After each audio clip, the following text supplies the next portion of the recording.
Así se vería la transacción en su código. Tenga en cuenta que estamos pasando por nuestros objetos de origen, destino y cantidad. También estamos pasando a la base de datos de nombre y la sesión. También nombre de la sesión y sesión. Todas las transacciones deben tener una sesión. Así es como la transacción se utiliza. Luego usamos la variable de nombre de DB para crear un identificador de base de datos. Hacemos las actualizaciones y finalmente confirmamos la transacción. Un ejemplo simple para usar transacciones en MongoDB. No hay que especificar si es una transacción de varios fragmentos o no. MongoDB lo maneja. Es así de fácil.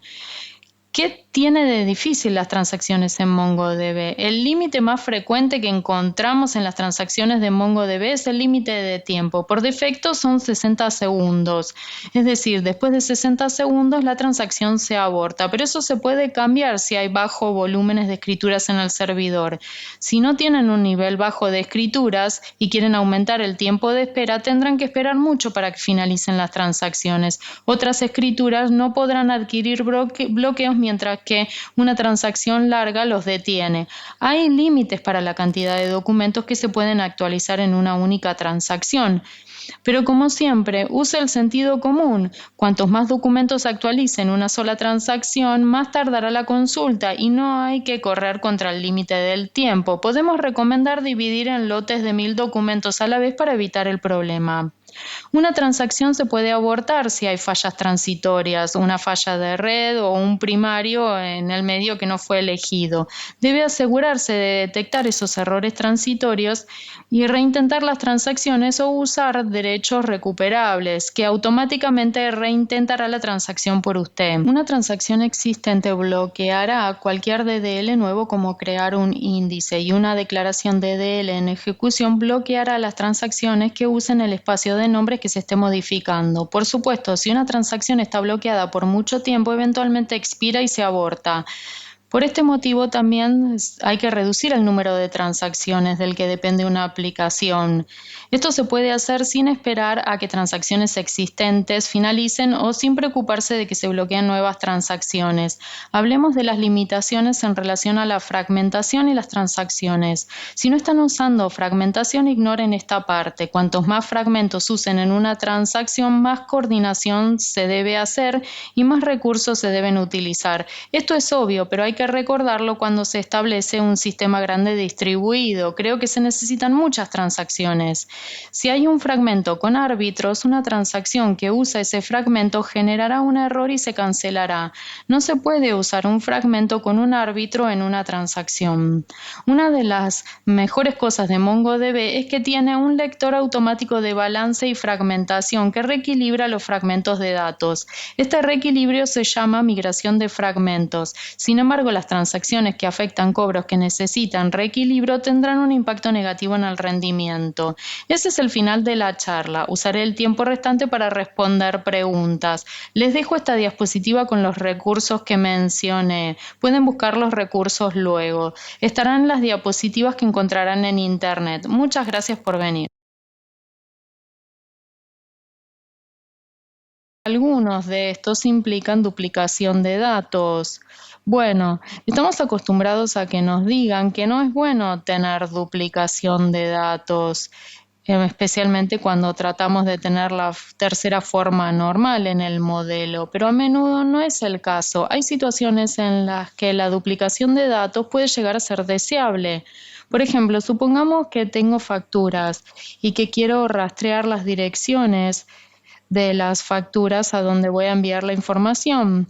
Entonces, si tengo una tercera forma normal y hay una relación entre la factura y las direcciones, si cambio la dirección, básicamente cambio la dirección para todas las facturas. En este caso, tiene sentido agregar la información sobre la dirección dentro de la factura, incluso si está duplicada. Vemos así muchos de estos casos en sistemas donde la duplicación de datos no es malo. Algunos patrones básicamente tienen estos casos para que las cosas sean más rápidas. Hay algunos casos donde también puede haber datos obsoletos. La misma justificación se aplica aquí. ¿Cuánta obsolencia es aceptable o no? Hay que considerarlo con cuidado. Hay que entender ¿Con qué se enfrenta el sistema? ¿Está bien o no según el tipo de datos? Entonces es importante. También puede traer desnormalización, pero si están acostumbrados al mundo de SQL, esto no es nada nuevo para ustedes. A menudo el proceso para el diseño en SQL es tener algo normalizado, pero en cuanto tratas de mejorar el rendimiento, allí es cuando este nuevo camino se abre. Los patrones también son una técnica para tratar de llegar a la optimización. Acá tengo una lista de los principales patrones documentados. La tabla muestra los patrones más probables que encontrarán durante el desarrollo de una aplicación. La tabla es de referencia, no está grabada en piedra. Los guía a través de los distintos patrones que pueden utilizar. Si tienen una aplicación que es Internet de las Cosas, estos son los patrones más probables. Hoy veremos algunos de estos patrones. Sin embargo, antes de comenzar, veamos cómo encajan en la metodología general para el modelado de MongoDB. Haremos un tour rápido de nuestra metodología. Cubriendo el tema de metodología, Daniel creó otra presentación que la ve en profundidad la metodología de modelado. Es parte de MongoDB Live. Si no la vieron todavía, se las recomiendo. En el mundo ideal, los clientes diseñan con la simpleza y el rendimiento como objetivo. MongoDB brinda esa mezcla de simpleza y performance o rendimiento para los proyectos de lanzamiento temprano. Esto le permite a los desarrolladores diseñar con la simpleza y el rendimiento que sigue naturalmente. Es uno de los grandes beneficios de usar MongoDB. La simpleza viene con el rendimiento. El software crece y la complejidad aumenta. Y cuando la complejidad aumenta, el rendimiento disminuye, las cosas se complican, el rendimiento disminuye porque más complicación requiere más computación. Las compañías que crecen requieren escala. La escala requiere mucho tiempo para pensar en el rendimiento. Los clientes que tienen éxito en tener escala dedican su tiempo a pensar en el esquema y en el rendimiento. Con mayor beneficios de rendimiento, desafortunadamente no ganamos simpleza. Hay que pensar más en maneras de hacer las cosas más rápidas, lo que sacrifica la simpleza. Para los proyectos más grandes tiene sentido decidir desde temprano que vamos a pasar más tiempo en el diseño de esquema. Con ese diseño de esquema hay que focalizar en el rendimiento y eso reduce la necesidad de fases de lanzamiento subsiguiente y grandes cambios de esquema a largo plazo. Bien, veamos la metodología. ¿Qué tenemos disponible para hacer el diseño del esquema? Primero, tal vez hay escenarios documentados que vienen de documentos requeridos. Tal vez estamos migrando de sistemas existentes dentro de la base de datos relacional y se construye un prototipo.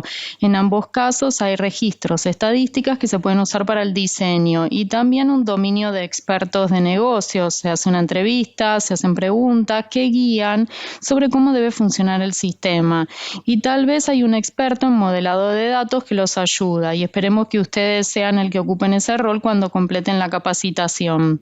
Con esos insumos, primero, en la primera fase describimos la carga de trabajo. Antes de hacer relaciones, modelamos una nueva relación. Tomamos los insumos, identificamos cuáles son las operaciones más importantes y para esas las calificamos y cuantificamos. Esa primera fase también brinda la oportunidad de analizar los recursos que se necesitan. Pueden ser servidores, espacio en disco, etcétera. Requerimientos de red. Analizamos eso. Y a medida que hacemos eso, hay pocas cosas de las que no estamos seguros, pero es tiempo de hacer suposiciones. Pensamos que tal vez algo estará limitado al número 1000. Por ejemplo, tenemos un máximo de 1000 amigos y avanzamos en el proyecto, en el despliegue de las operaciones, y si algunas de estas suposiciones se prueban son equivocadas, eso es un indicador que tenemos que volver a los planos, reanalizar el diseño para ver el impacto que tienen esas suposiciones erróneas. Estoy a favor de anotar las suposiciones cuando es posible y rastrearlas. Después de esa fase, comprendemos bien cuáles son las operaciones más importantes. A continuación, modelamos todos los datos que tenemos. Dos piezas de datos en nuestro sistema tienen una relación, una a muchos o muchas con muchas. Las identificamos y las cuantificamos. Es fácil decir una a muchas, pero en el mundo de Big Data, muchos tal vez significa miles o millones. Cuando tenemos esta cardinalidad, puede haber un enorme impacto en el diseño. Identificar y etiquetarlas como estos números enormes desde el principio tiene sentido. Y después se puede responder la pregunta más importante sobre el diseño. ¿Debería incrustar o enlazar esa relación? Incrustar significa que voy a tomar dos piezas de información en la misma colección, y enlazar significa que esas dos piezas de información viven en colecciones distintas y una referencia a la otra. Una vez que tenemos eso, tenemos algo que es bastante relacional, es bastante simple, es nerdy todavía, la tercera forma normal. ¿Qué tenemos que hacer a continuación? Si queremos algo que sea mejor, tenemos que aplicar un patrón. Esa es la tercera fase. Tenemos que reconocer que se necesita aplicar un patrón y saber cómo aplicarlo. Entonces decimos que queremos que la metodología sea flexible y, como dijo Justin, hay simpleza contra rendimiento. Simpleza es lo que uno busca. No tenemos que hacer todos los pasos en cada fase, pero hay cosas que son muy importantes que hay que hacer. Por lo menos se debe poder identificar fácilmente cuál es la operación más frecuente. Tal vez no todos los detalles, pero saber por lo menos para cuál se diseña, que es muy importante.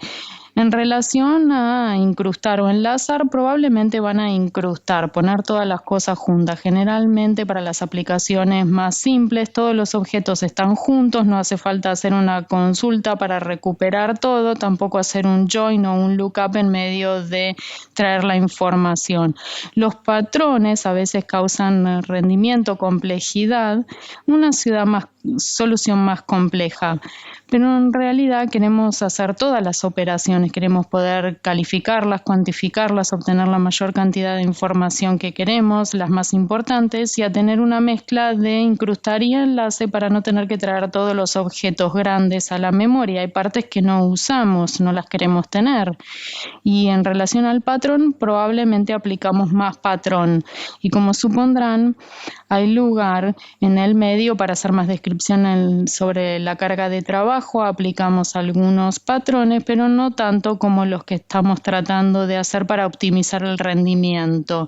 Y esto ya nos lleva a la tercera sección de la charla, donde presentaremos un caso de uso. La Mongo Insurance Corporation necesita unificar un nuevo sistema utilizando RDBMS. El proyecto se llama el portal de seguros de Mongo, MIP, eso significa abreviado, que es algo muy rápido. Los requisitos principales del proyecto son que queremos fusionar con sistemas antiguos. Queremos una interfase de usuario súper rápida. Si hay otras cosas que hay que hacer sobre los datos como consultas, eso se hace a través de analítica por lotes. Y pensemos un poco más en el sistema futuro, que ayuda a los clientes a tener acceso a través de los datos a través de la aplicación en su teléfono. Estos requerimientos son los que recibimos. De esto, la primera operación, el primer paso es enumerar todas las operaciones. Por ejemplo, decimos que necesitamos sincronizar con todos los sistemas. Eso es una operación de escritura.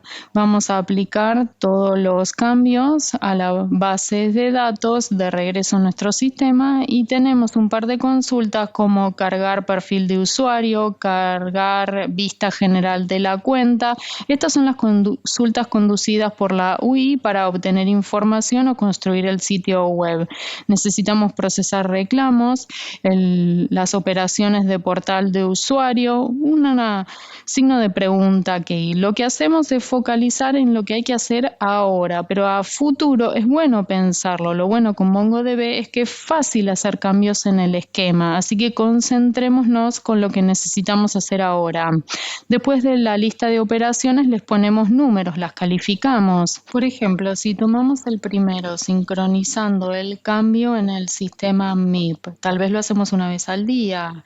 Son 24 escrituras al día, si toma hasta 10 minutos está bien, es crítico. No queremos utilizar tomo, que esté todo sincronizado y pasamos así para todas las consultas. A lo que hay que prestarle atención acá es a aquellos 3 consultas que se construyen en la UI. Parecen ser las más importantes. Tenemos tiempo de respuesta de 2 milisegundos. Este no es el tiempo de respuesta de la UI, es el presupuesto por el que el equipo construyó el sistema, es las personas que manejan la base de datos. Es el tiempo que tenemos para recuperar los datos y llevarlos a la UI. Todas las consultas necesitan ser rápidas, eso es lo que nos han dicho. Tenemos los números y jugamos con eso. ¿Entendemos bien? Entonces, ¿qué son las consultas en este momento? Nos han dicho entonces que esta es la UI y obtener esta información con el usuario logueado tiene que ser rápido. Poder hacer la navegación, la barra de navegación tiene que ser rápido, cualquier página en el medio, como la vista general o esta de recuperar un documento, también tiene que ser rápido. Eso es bastante simple como requisito si lo analizan. Ahora, observando la relación entre datos y las entidades, usuarios, pólizas, reclamos, facturación, documentos, todas cosas que identificamos de consultas o desde la UI. Y del lado de la simpleza, se puede decir, bueno, vamos a tener una gran colección de usuarios en la que vamos a poner reclamo de póliza, todo lo que está enlazado como relación de una a muchos y todo va a estar incrustado. Esa es una colección bastante simple que tenemos acá, un sistema bastante simple. El problema es que probablemente no sea suficientemente rápido y así aquí aplicamos la siguiente fase. Hacemos la magia. Justin lo va a mostrar con la aplicación de patrones en el diseño. La siguiente parte de nuestra charla es sobre aplicar patrones y vamos a hablar de cómo estos patrones se aplican, en particular cómo lo derivamos desde la experiencia de los clientes. Vamos a hablar de distintas maneras de trabajar con la simulación para generar nuestros patrones sobre la base de esto. La simulación que recibimos para generar el portal y lo que vamos a hacer es físicamente identificar los diferentes dominios que tenemos que entregar. Uno de los requerimientos es que la página se presente muy rápido y para eso vamos a dibujar cajas alrededor de los dominios. Lo haremos primero encontrando la parte de la página más comúnmente cargada. El encabezado se ve en todas las cargas de páginas y eso tiene que ser súper rápido. El sistema de navegación también se visualiza frecuentemente. Este es la primera vez donde las cosas realmente cambian en la página.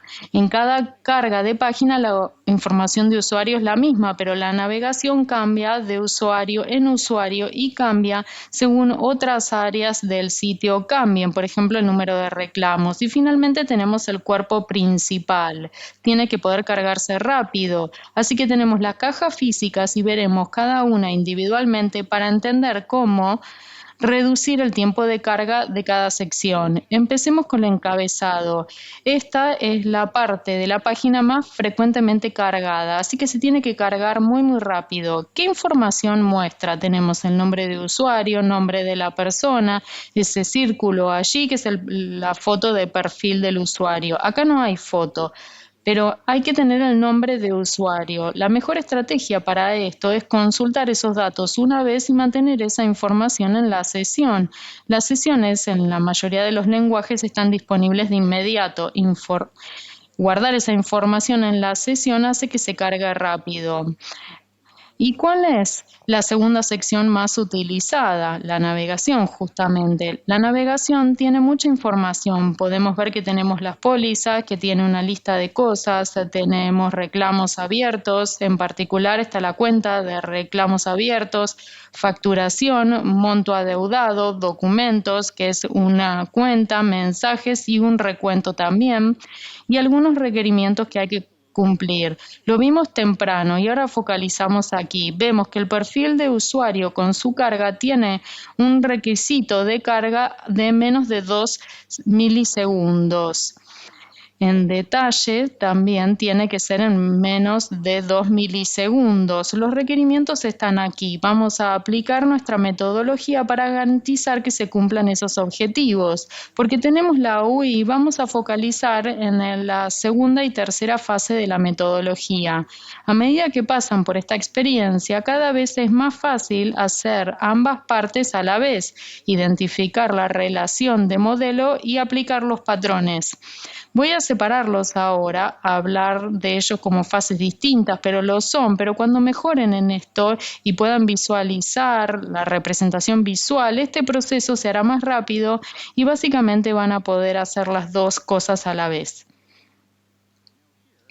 Aquí nuevamente tenemos la barra de navegación. La pregunta es, ¿cuál es el alcance de la barra de navegación? ¿Cuál es la relación? Fase 2 es acerca de relaciones. Las pólizas, ¿a qué se relacionan? Y los reclamos abiertos, ¿cómo funciona esta sección de navegación? ¿Cómo cambia? Cuando yo cargo esta página, tengo un set de pólizas y cuando ustedes la carguen hay distintas pólizas, o sea que hay una relación entre la cuenta del usuario, el usuario y las pólizas.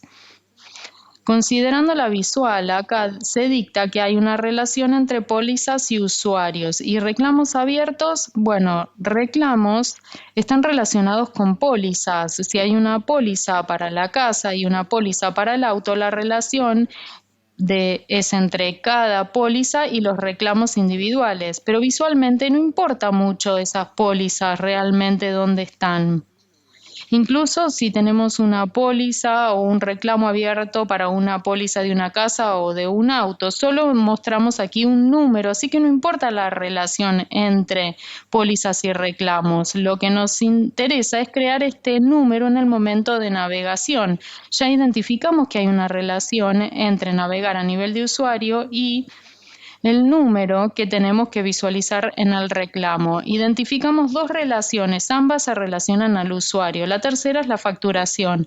Facturar es un tema único porque tenemos el monto adeudado visualizado. Cada póliza tiene su prima, pero no mostramos la información por póliza individual, sino el total adeudado para todas las pólizas. O sea que tenemos una relación no entre facturación y póliza, sino entre facturación y usuarios. Tenemos documentos que son un conteo, eso es muy similar a reclamos abiertos, la misma relación, porque aunque un documento se aplica a una póliza, no se importa la póliza individual, porque desde la perspectiva visual el requisito es el enlace tiene que existir entre documentos y usuario. Y lo mismo para mensajes. Mensajes tiene una relación real entre mensajes y el usuario. Por ejemplo, si consulto sobre crear una nueva póliza, ese mensaje va directamente a mí y realmente no tiene nada que ver con la póliza, porque la póliza no se creó. Entonces, ahora que tenemos las relaciones, tenemos que pasar a la siguiente parte, que es identificar el espectro de simpleza en comparación con el rendimiento. Fase 3, identificar los patrones. Hay que pensar qué es lo que estamos tratando de enfatizar. Dijimos antes que la simpleza mantiene todo en un objeto grande, toda la información, todos los reclamos, documentos, mensajes, todo en un único objeto. Y esa es la simpleza para trabajar. Y sin embargo, eso puede crear documentos muy grandes y estos tienen bajo rendimiento, son engorrosos de mantener, cargan lento y toman mucha memoria. Y la memoria es lo más costoso y valioso de una base de datos. Hay que evitar esos objetos monolíticos. Viendo al lado del rendimiento, lado podríamos potencialmente crear una colección para cada uno, pero la verdad es que creemos algo en el medio porque tratamos de cargar la página lo más rápido posible. Ese es el objetivo. Entonces hay que equilibrar y aplicar patrones para lograrlo. La pregunta entonces es, ¿cuál es la relación que es la más importante en esta página para generar la barra de navegación? Identificamos que cada sección en la barra de navegación está relacionada con la colección o los objetos del usuario. Entonces vamos a almacenar toda la información necesaria para generar esta barra con el usuario. Ya tenemos el usuario, potencialmente está almacenado en la sesión. Visitando esta página nada más tenemos toda la información que necesitamos para presentar la sección. Se presenta la información y se la mantiene junta con el usuario identificando dos patrones. Les presento el patrón de referencia extendido para cosas como reclamos y el computado para cosas como facturación. Primero, ¿cuál es el patrón computado? Este se usa para almacenar un valor computado en vez de calcular el valor cada vez. Almacenar un valor, eso suena como una vista en SQL en el mundo relacional. Sí, claro, es como una vista. En el mundo relacional, cuando hay que calcular algo, hay que agregar entre múltiples filas para poder crear un cálculo. En MongoDB tenemos un abordaje mejor. Así se ve cuando agregamos a lo largo de distintas filas. Tenemos uno único y tratamos de calcular el conteo sobre esa información. En el mundo relacional, la vista se agrega. Visualizamos agregados en la tabla subyacente y porque tenemos patrones, MongoDB hace que esto sea más eficiente. Haciendo compensaciones. Cuando se diseña para un sitio web o una aplicación, en general compensamos entre lecturas y escrituras. La mayoría de las aplicaciones proporcionan de 1000 a 1 entre lecturas y escrituras en proporción. Las lecturas tienen que ser lo más rápido posible. Si podemos aumentar el número de escrituras para reducir las lecturas y el tiempo que toma leer. Acá lo podemos ver, en vez de agregar a lo largo de distintos documentos, utilizamos los patrones computados para almacenar los resultados de la agregación. Esto es lo que estamos viendo a la derecha. También les presenté el patrón de referencia extendida. Este mantiene una referencia a los datos de una colección a la otra. Esto es importante porque, como dije, en MongoDB queremos que los datos generen una página disponible cuando estoy tratando de generar la página. Por eso, la referencia extendida es útil, mantiene esa información disponible para la aplicación cuando la necesita. Esto requiere desnormalización para aumentar nuestro desempeño de lectura. MongoDB no tiene joins, tiene signo $lookup y lo queremos hacer rápido. Cuando hay que agregar una lectura adicional, agregamos latencia a nuestro viaje de ida y vuelta para generar la página. 2 lecturas son más lentas que una, entonces hay que evitar hacer signo $lookup. Visualmente a esto me refiero en un patrón de referencia extendido. Copiamos datos literalmente de una colección a otra. Finalmente, esto llega a nuestro esquema. Mencionamos que hay relación entre usuarios y las distintas partes de nuestra aplicación o navegación. Acá vemos por primera vez lo que ese esquema representa. Tenemos la referencia extendida. Bajo pólizas vemos que tenemos cada una de las pólizas, pero no mantenemos toda la información de la póliza. Una póliza generalmente tiene mucha más información de la que guardamos en la colección del usuario. Por ejemplo, está la prima de la póliza. No la copiamos porque no es necesaria para generar la vista. Lo que es necesario es el nombre de la póliza y una identificación que permite enlazar en el sitio web con la póliza actual para sacar más información. También está el patrón computado. Este evita la necesidad de agregar entre múltiples documentos. Tenemos reclamos abiertos, conteo de documentos y mensajes. Esos conteos generan la visualización en la navegación rápido. Y finalmente tenemos la sección de facturación. Esto se ve diferente. De hecho, estamos combinando patrones y encontrarán que hay más experiencia utilizando distintos patrones y estos patrones se combinan y se complementan de distintas maneras. Hablaremos de esto en detalle. Veamos la sección de facturación. Tenemos la fecha y mes 2019-12 y tenemos metainformación sobre lo que pasó en ese mes.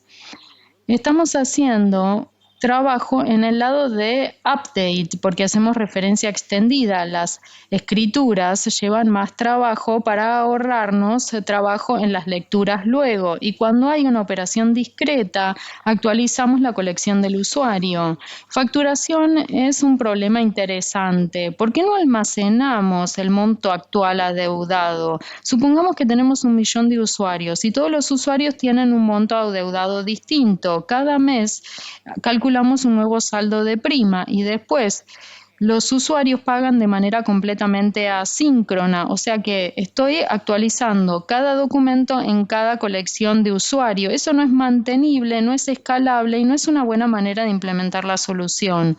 Lo que sí se puede hacer es almacenar las acciones discretas que ocurren con el usuario que es relevante. Si tengo un trabajo una vez al mes, viene, calcula las primas y vemos que tenemos en operación, en este caso en 2019, en diciembre, tenemos una operación de debe. Es como un más y después vemos todos los meses que alguien paga hacia esa prima y tenemos una operación de paga.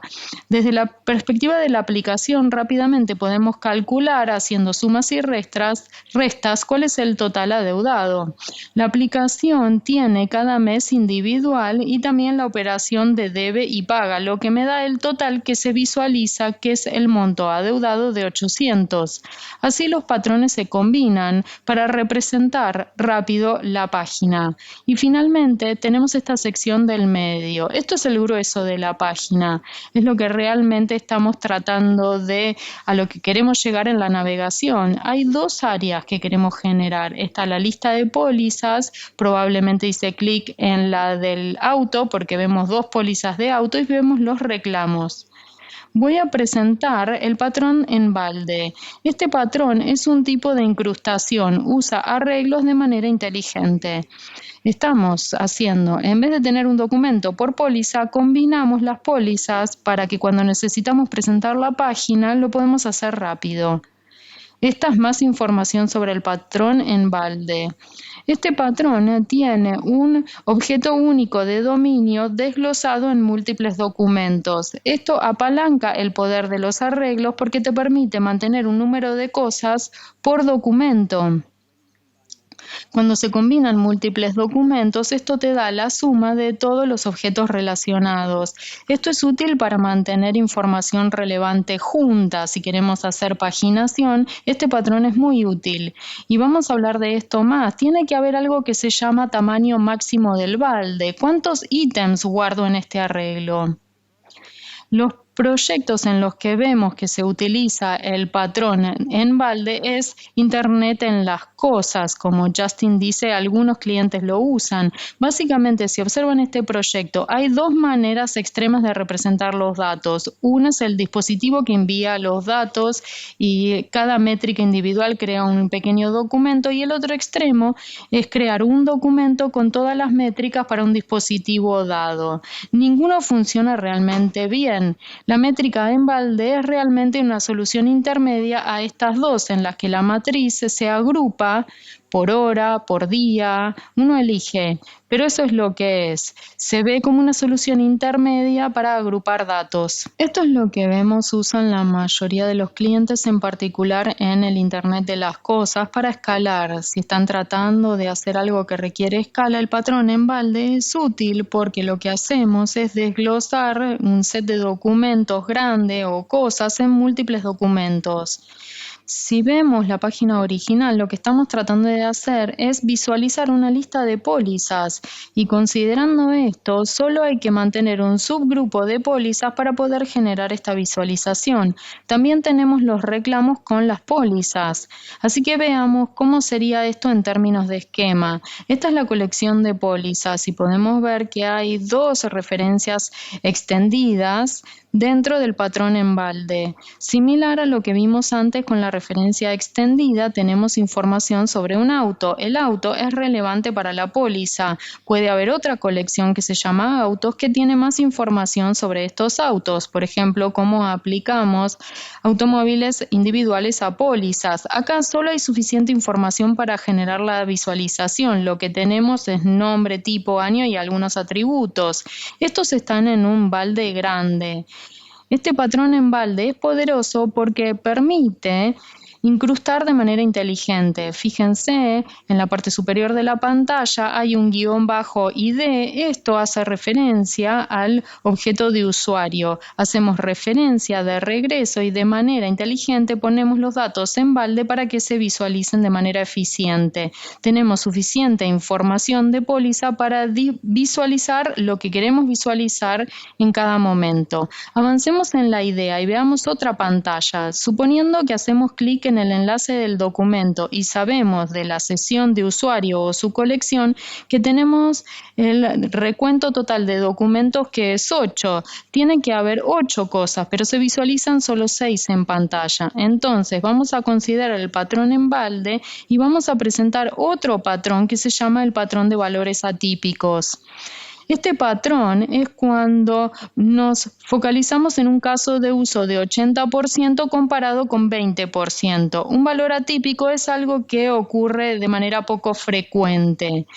Estamos aumentando la cantidad de trabajo que se tiene que generar en relación a generar los valores atípicos, un caso de uso del 80% o más. Otra manera de llamarlo es desbordamiento, para mantener los valores atípicos por separado. Creamos otra colección, entonces tenemos una nueva ruta de código para poder acceder a esos desbordamientos. Hay trabajo adicional en relación al patrón, pero esto es realmente útil para lanzar cosas en fases. Entonces, ¿cuál elijo?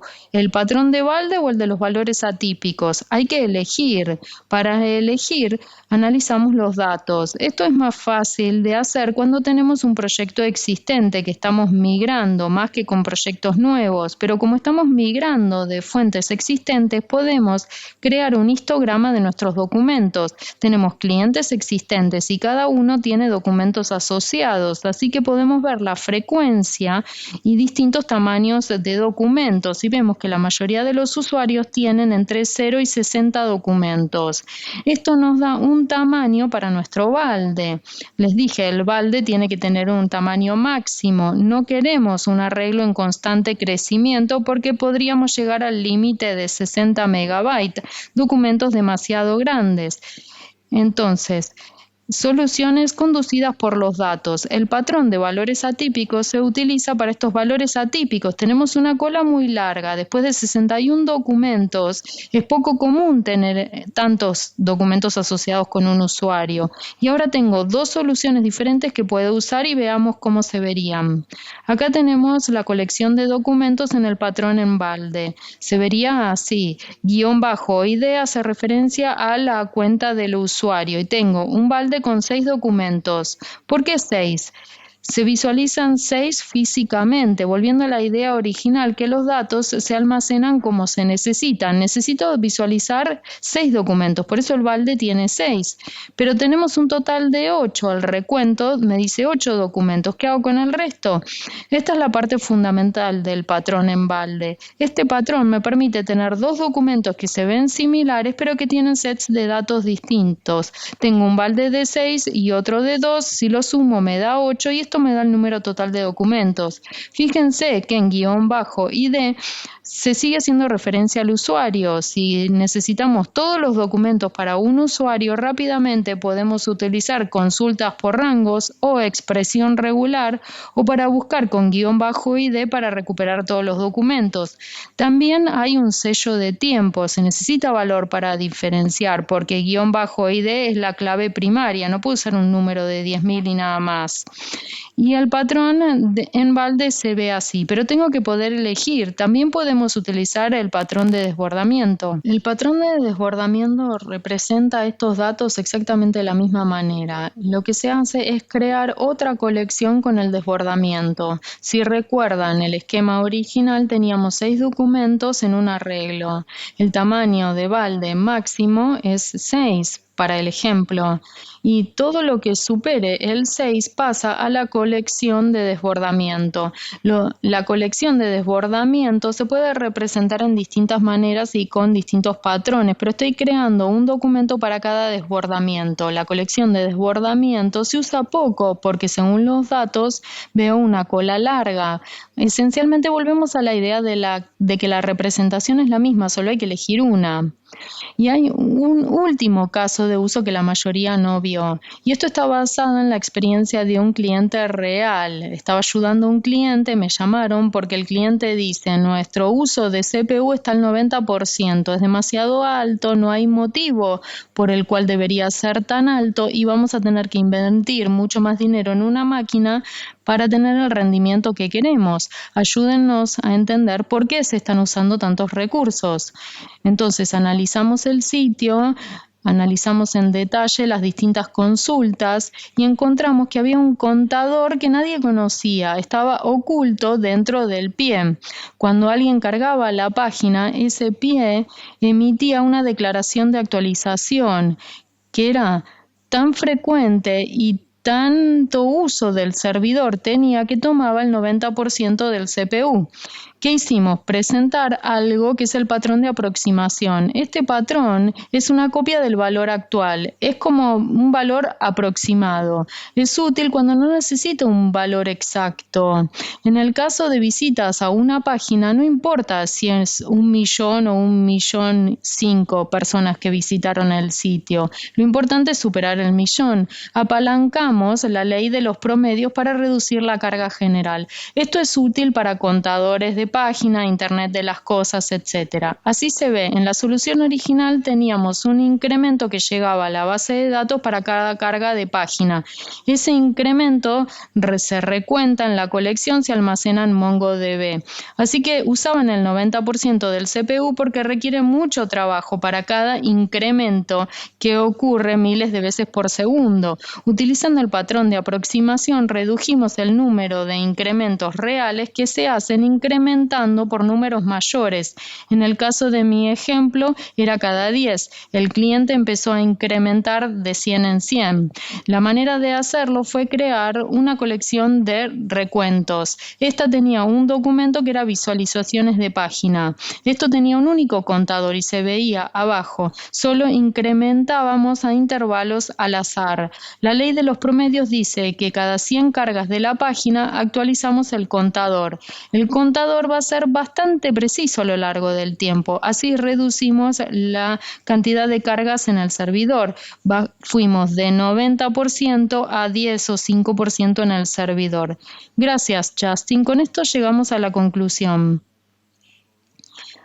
Y hay un par de cosas que queremos que recuerden de este documento. Primero, tenemos una metodología flexible, no reinventamos la rueda, usamos metodología flexible para que el desarrollo sea más rápido. Hay que tener un vocabulario común, que sea fácil hablar, utilizando los nombres de los patrones. Así compartimos definiciones y no hay ambigüedad en lo que tratamos de hacer con el diseño. Y finalmente, usar los patrones de los que hablamos y los otros que están documentados. Son componentes plug and play para el diseño a futuro. Tenemos muchos recursos adicionales si quieren saber más de los patrones. Hay una serie de blogs que hicimos el año pasado. Estos patrones están muy bien documentados en nuestra clase sobre modelado de datos, que es la M320 en universitymongodb.com. Y Justin preparó un blog en páginas con patrón en Bucket este año. Está muy bueno. A Justin le apasiona el patrón en baldes en ese blog. Y finalmente tenemos los servicios de consultoría de MongoDB. Les dije, soy ingeniero consultor, así que tienen necesidades, necesitan ayuda para diseñar MongoDB, puede ayudarlos. Se pueden contactar con el equipo de servicios de consultoría en el URL en pantalla. Y finalmente, quiero recordarles que se registren en university.mongodb.com. Tenemos cursos sobre todo lo de MongoDB. Los cursos son gratuitos y queremos que tengan el conocimiento para tener éxito para construir sistemas con MongoDB. Muchas gracias por escuchar y disfruten las presentaciones de la conferencia. Buen día, gracias por estar aquí.